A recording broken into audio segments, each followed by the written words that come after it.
Assalamu alaikum everyone. You are watching Smart English Learning.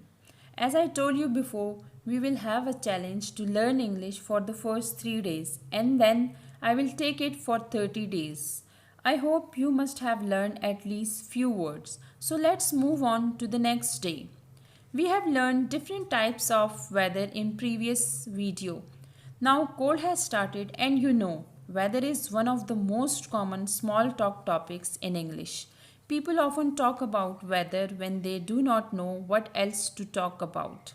Since this is a topic that comes up quite frequently, it is important that we be able to speak comfortably and fluently about this topic.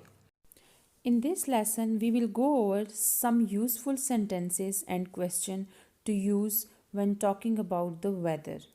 We can ask another person about the weather in any verb tense, meaning we can ask about today's weather, tomorrow's weather or yesterday's weather. Let's see how can we use different questions to talk about weather. The first one is how is the weather today? Or what is the weather like today? What was the weather like on your vacation last day? Or you can also say, what will the weather be like tomorrow? Next is, what is the weather tomorrow? Or you can also use this question, how has the weather been in your country recently? We often ask about what the news says about the weather. Many times in these sentences, we use the pronoun they for the news organization. For example, what do they say the weather will be like tomorrow? Here are some expressions that we can use to talk about winter. Let's see. First one is, it snows a lot in the winter here. It doesn't snow much in the winter in my hometown, but it gets very cold. Or you can also say, the roads are often icy in the winter, so be careful if you are driving. Next is, people mostly stay inside during the winter.